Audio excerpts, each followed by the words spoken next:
Salut à tous et bienvenue sur Chronique du blindage, nouvelle revue de détails avec ceci. Le British Army Closet Cable 30 CWT 4x2 GS Truck de chez Jeko Model au 1/35e. Alors vous l'aurez compris, c'est une cabine de Austin K2 fermée avec un plateau en bois, enfin voilà. On nous indique qu'on a une figurine avec, qu'il y a de la photo découpe, les précautions d'emploi, voilà, on n'est pas des enfants, enfin voilà. Un petit peu de photo découpe sur le côté, une figurine, les décales et des vues 3D déjà bien alléchantes du véhicule qui s'y trouve à l'intérieur. On va voir directement la notice de montage. Alors voilà la notice de montage, toujours le même format hein, chez Jeko Model. On a le petit historique du véhicule, comme quoi les premiers exemplaires sont sortis dans les années 30, la production, enfin les capacités, les productions, on a le petit historique. Et il a une capacité de 3 tonnes. Je ne sais pas si c'est 3 tonnes de tractage ou 3 tonnes de chargement. À voir un petit peu pour les connaisseurs. Bon, maintenant, je veux dire, on va pas bien mettre grand chose dedans. On va pas mettre un Panzer 3 dans sa benne. Ensuite, en première page, les précautions d'usage. Voilà, les précautions d'usage, le matériel que préconise, toujours pas de collaboration de peinture avec ce modèle, donc pas de référencier couleur, mais des teintes que Jeko Model nous donne. Après, à vous de voir avec votre tableau, c'est pas bien compliqué. L'ensemble des grappes, alors vous voyez, il y a quand même pas mal de grappes pour ce véhicule. On commence le châssis, les renforts, les suspensions, toujours sur le châssis hein, qui est quand même relativement bien fourni. On a le différentiel, le crochet de remorquage. On fabrique déjà 2 roues avec le bandage de pneus séparé ainsi que les flancs. La boîte de vitesse et on commence sur le moteur qui peut être joliment détaillé. Comme vous voyez, on a un joli moteur, on a les couleurs hein, puisqu'on a les références, mais les références, je dirais, constructeurs et non teintes de maquettistes. Ensuite, on vient placer le moteur, les arbres de transmission, l'échappement, la barre de direction. Enfin, on installe d'abord le système de direction, puis la barre, puisque le plan se lit de haut en bas. Un réservoir, le système de guidage de roue, et on fabrique les 2 autres pneus. Alors vous voyez, il y a une petite annotation pour faire la petite valve de gonflage, comme quoi en petit plastique étiré de 2 mm. Ou une petite section de laiton. Hein. Ensuite, on installe les roues peuvent être mobiles, bien évidemment. On installe les réservoirs ainsi que leur support. Sur les garde-boue avant, une petite modification à faire, hein, comparé à l'Austin traditionnel. Une petite modification à faire. Et ensuite, on s'attaque à la calandre avec la photo découpe, le radiateur qui vient se mettre derrière et maintenir avec des pièces en photo découpe, les marchepieds, le garde-boue, on vient positionner tout ça, le marchepied de l'autre côté. Ensuite, on s'occupe de tout ce qui est tableau de bord et tablier du tablier. On a les pédales avec la petite pièce rapportée en photo découpe avec l'antidérapant, les différents leviers de vitesse et frein à main, je suppose. Alors les sièges qui sont pas bien épais d'ailleurs, les petits décals de compteurs et d'instructions ou de précautions, le dossier des sièges qui est en séparé, une petite pelle, un petit extincteur. Ensuite, on a les vitres à placer. Les vitres peuvent normalement rester, elles peuvent s'entrebâiller, je pense bien. Là, ça doit être les moteurs d'essuie-glace. Ensuite, on a le contour des portières hein, qui sont séparées. Alors, on a apparemment, je pense bien, les essuie. Bon, ici, on a encore des petites pièces qui doivent maintenir les essuie-glaces, l'arrière de la cabine. Ici, on a quelques boîtiers à venir mettre dans le compartiment moteur, sans doute des boîtiers électriques, hein. Il n'y a pas le câblage, mais il faudra le créer si vous laissez le capot ouvert. Ensuite, on vient installer la cabine sur le châssis avec le renfort, tout le renfort qui va soutenir le capot et maintenir la calandre, hein, vous voyez bien ici en bleu. On vient installer les essuie-glaces qui sont en photodécoupe, alors ça c'est pas mal puisque 35e en plastique c'est toujours un peu épais. On a les portes, les portes du capot, hein, puisque le capot s'ouvre en deux parties sur l'avant. Et on a la cabine qui est, pour ainsi dire, presque finie. On a les portes, les différentes poignées, le rétroviseur, l'autre côté. Les phares, vous devrez faire un choix, hein, soit feu traditionnel ou les feux un peu opacifiés, je dirais feu de guerre, puisqu'avant tout c'est un véhicule commercial, hein. Ensuite, on vient placer les phares avec leur support. On a des pièces optionnelles, hein, des pièces, je ne sais pas comment ça s'appelle exactement, mais c'est un porte-marquage, je dirais. Ici, pour la version allemande, on a le phare Notec. Encore une autre option ici avec un autre support. Et on s'attaque à l'arrière avec les cloisons du bac en bois avec tout le système de renfort. Vous voyez, les petits crochets sont venir à mettre indépendamment. Alors bien sûr, c'est du travail, mais ça va ajouter vraiment de la précision au modèle. Alors, on nous explique de faire une attention correcte avec la plateforme. En fait, la plateforme doit être bien mise droite pour venir faire un assemblage vraiment carré. Alors, petite précaution.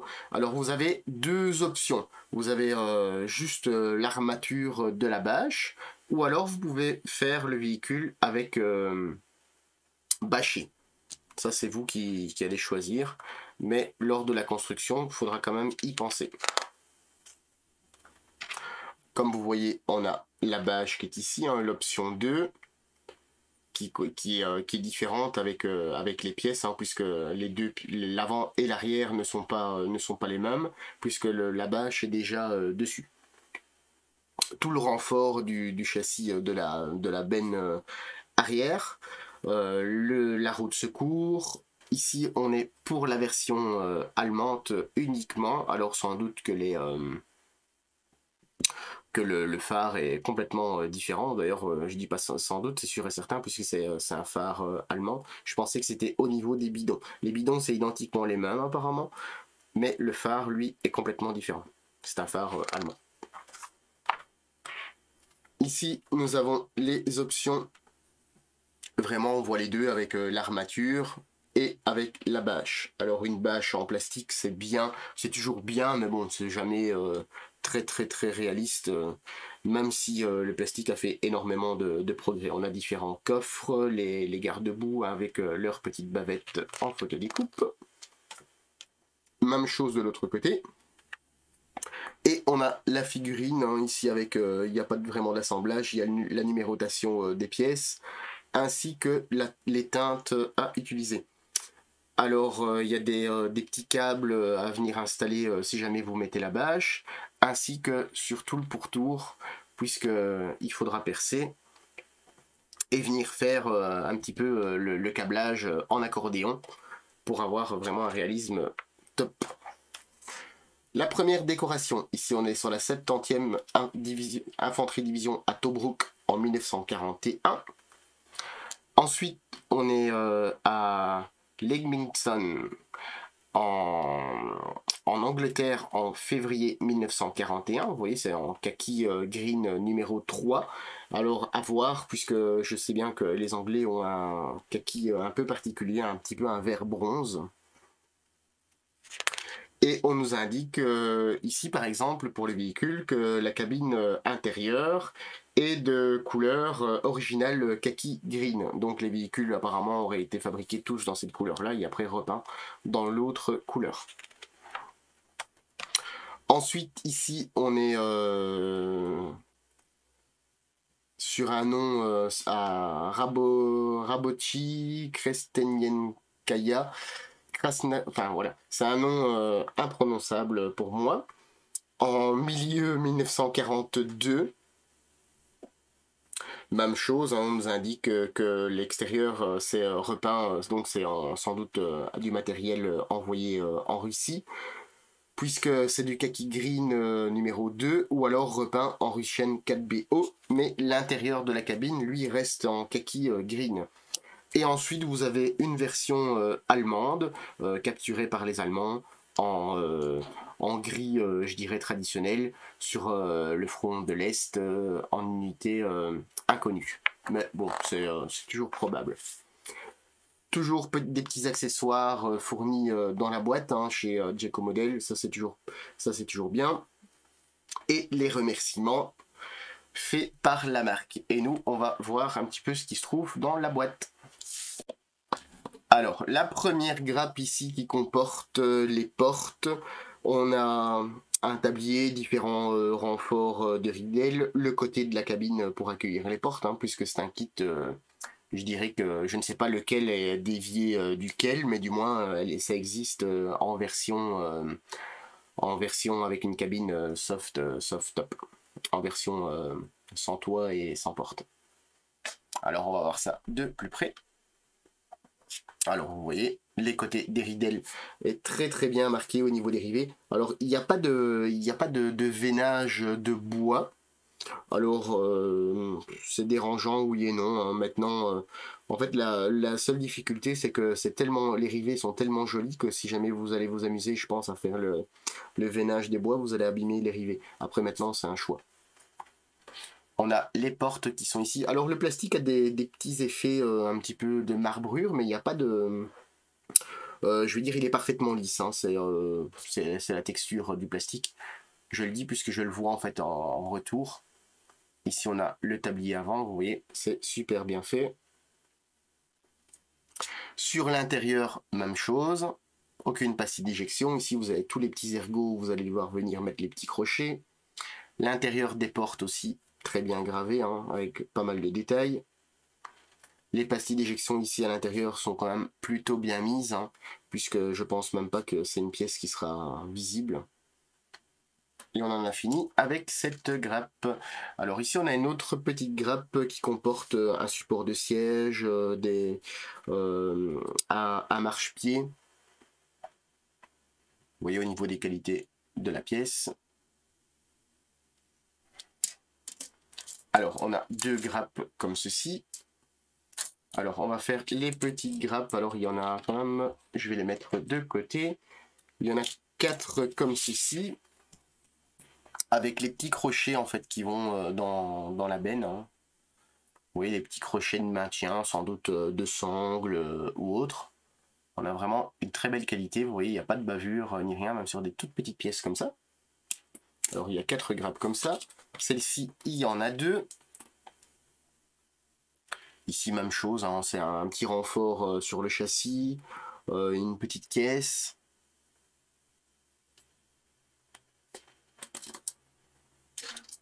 Alors, on va continuer dans les petites grappes, hein, tant qu'on y est. Alors ici, on a tous les petits accessoires hein, qui sont fournis dans la boîte, histoire de, soit pour votre boîte à radio. Alors, il y a, vous voyez, un petit peu de flash ici, mais bon, c'est pas... En plus, le flash, il est sur la pastille d'éjection. Voilà, on a des petits accessoires hein, qui sont toujours bien sympathiques à avoir. On a une deuxième grappe avec des casques, des petites pochettes, des jumelles. C'est toujours bien sympa. On a la figurine. Alors, on va la mettre à l'endroit. Alors, bien évidemment, c'est pas une figurine en résine. Hein, par contre, on a quand même 2 types de visages avec un képi et un béret. Si je ne dis pas de bêtises. Alors bon, la figurine est plutôt jolie, hein, un petit peu des bavurages, un petit peu de ponçage. Vous voyez, la gravure a l'air quand même jolie. Voilà, maintenant, après, C'est toujours bien sympa d'avoir ça dans la boîte, même si on ne l'utilise pas. Ensuite, on a deux petites grappes avec des jerrycans et d'autres bidons. Avec les petits marquages, hein, vous voyez. Alors, je pense qu'on en a fini avec les petites grappes. Enfin, petites, les autres sont pas bien plus grandes. On a deux grappes comme ceci qui comportent les réservoirs, les jantes ainsi que les flancs des pneus, les phares et un tas d'autres petites pièces.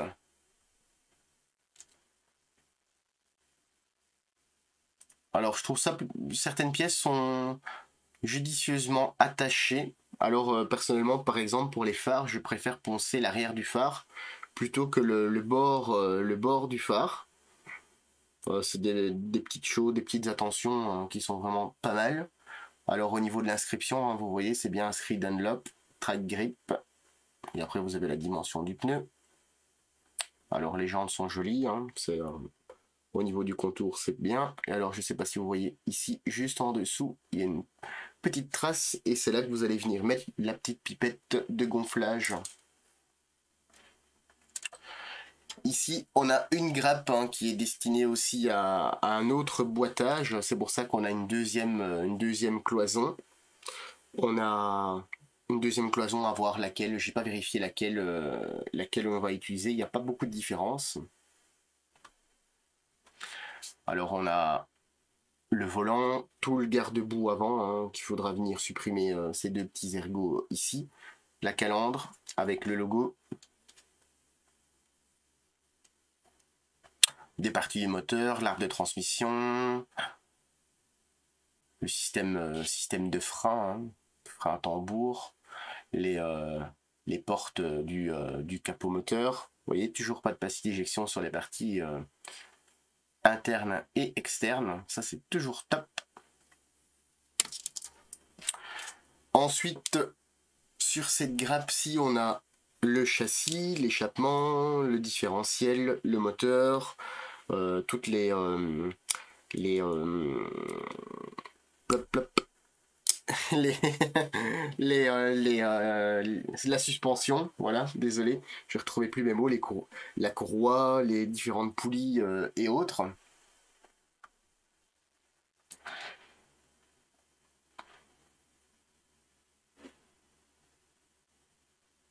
Et on a des très belles pièces. Hein. Le châssis en lui-même.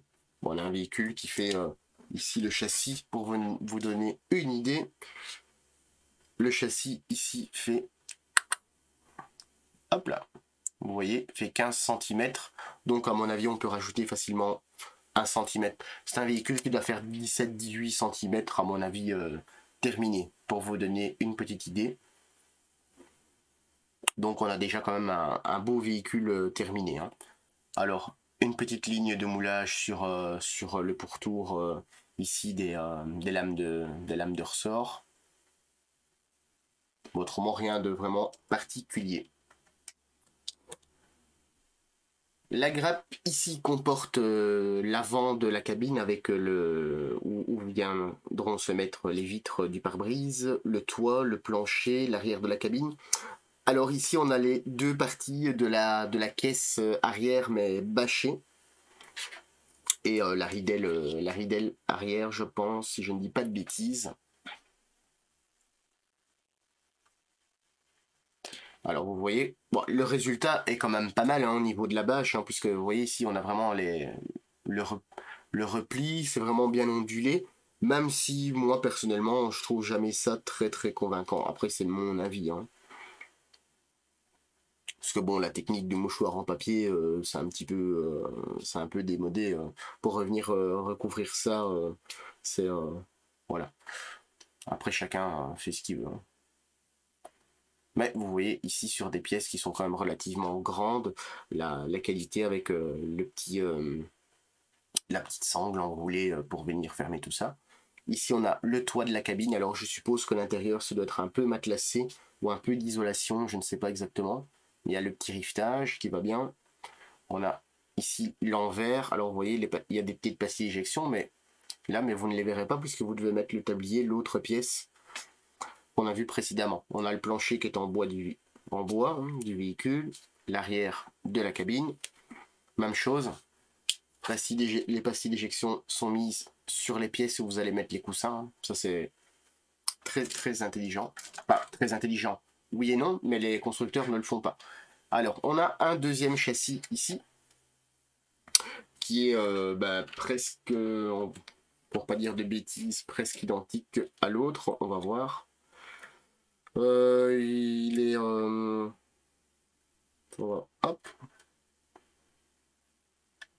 Ouais, il n'y a pas grande différence. Hein. Il n'y a pas grande différence, à part quelques petits points d'attache qui sont différents. Pardon.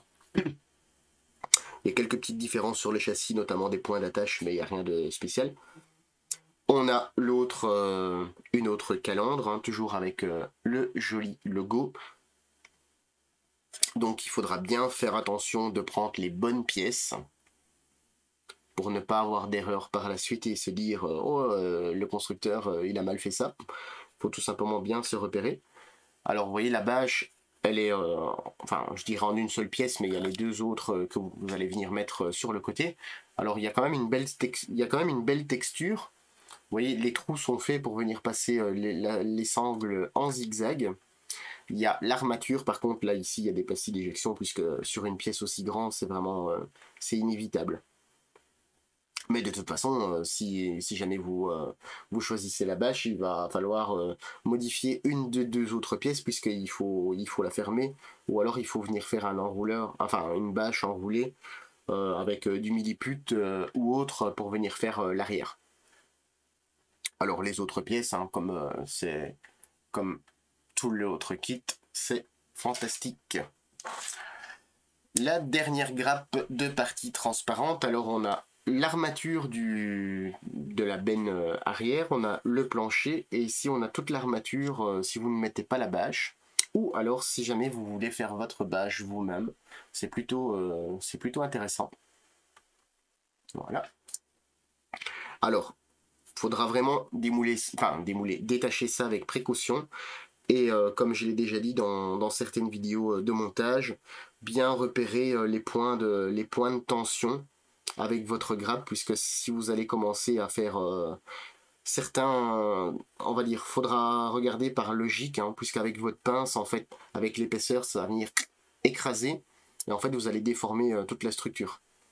Alors, il va falloir, pour moi, je couperai quand même ici, clac, et je couperai ici aussi. Comme ça, en fait, c'est libre et je peux découper convenablement tout ça sans venir forcer. Puisque la grappe, elle est complètement rigide et ici, c'est quand même relativement mou. Parce que vous voyez, on a quand même, après, on a encore tout ça enlevé. On a une très belle structure qui est vraiment, pour ainsi dire, je vois même pas forcément de traces de moulage, à part un petit peu ici. Je sais pas si on voit ici une petite bavure, mais c'est vraiment très léger. Ici, on a le plateau avec les rivets en positif. Hein. Il n'y a toujours pas d'effet bois, mais la texture est très belle. Ici, on a une partie de la benne qui, elle, est sans bâche, avec l'intérieur, vous voyez, et la structure de la benne. Ensuite, on a dans ce petit sachet les parties transparentes. Alors, qui sont vraiment bien transparentes. Pour le coup, c'est un peu leur but, hein, mais certains constructeurs n'ont toujours pas compris que les parties transparentes doivent être impeccables. Alors, on met ça de côté. On a ici les pneus, enfin la bande de roulement des pneus, hein, puisque vous allez venir mettre chaque côté à en coller. Alors pour moi le dessin est assez joli. Alors vous voyez il y a une petite ligne de moulage qui est ici. Alors il y a un léger décalage en ponçant et avec un petit, maintenant si vous voulez garder ça avec un petit scalpel, vous venez gratter un petit peu ou avec un petit coup de lime ou tout simplement encore une fois ça sortira en résine puisque c'est une bande de roulement typiquement britannique, donc c'est que je dis pas standard, mais voilà. Alors dans ce petit sachet on a du câble... Non, je pense, c'est pas du câble de laiton, c'est du tissu, du coton, enfin je ne sais pas. Du moins c'est quand même relativement dur, je pensais que c'était du laiton, puisque vu la couleur. Ça c'est sans doute pour vous faire alentour de la bâche le maintien. Alors c'est un câble qui est quand même bien dur et qui n'a pas l'air de s'effilocher, alors ça c'est très bien. On a ici un petit câble qui lui en métal mais gainé. Et on a une planche de photodécoupe. Voilà. Qui est notée. Ouais. Alors qui est différente des autres modèles. On a ici les grilles de la calandre et les différentes bavettes. On a les essuie-glaces qui sont ici. On a de quoi faire quand même avec cette petite planche de photodécoupe. Et on passe au décal, décidément, c'est à l'envers aussi. Alors, on a les décals qui sont imprimés par Jayco Model, enfin, du moins, il n'y a pas d'inscription d'imprimeur. Alors, vous voyez, les décals sont plutôt jolis, enfin, sont même très jolis, hein, d'ailleurs. On a ici le petit compteur. Ça, c'est toujours sympa, hein, puisque des fois, certains constructeurs l'oublient. On doit les fouiner dans la boîte à rabio pour chercher quelque chose qui donne illusion. Et voilà pour l'intérieur de cette boîte. Alors voilà, vous avez vu ce qui se trouvait dans cette boîte. Un véhicule complètement britannique, hein, qui a une jolie tronche. On sait faire pas mal de choses, surtout avec ce camouflage. Ce camouflage comme sur le Boxert, c'est vraiment très très joli. Personnellement, j'ai encore jamais tenté l'expérience, ni osé, en fait, ça demande quand même pas mal de travail. Alors c'est un véhicule qui peut vraiment faire énormément de choses au niveau diorama, même tout en étant sans doute civil après-guerre. Enfin, il y a vraiment plein de possibilités. Au niveau de la qualité, vous avez vu, hein, personnellement, cette marque-ci, Jayco Model, n'est plus à démontrer, à moins qu'il se trompe une fois, hein, ça se peut, mais la qualité n'est plus à démontrer. On a une jolie boîte bien remplie, disponible chez notre partenaire Domino, hein, allez faire un petit tour, il n'y a pas que ce qu'on présente, hein, il y a autre chose de cette marque et des autres. Et je remercie Sylvain, bien évidemment, hein, et Jayco Model pour l'envoi de cette boîte. Et moi je vous dis à très bientôt sur les chroniques du blindage.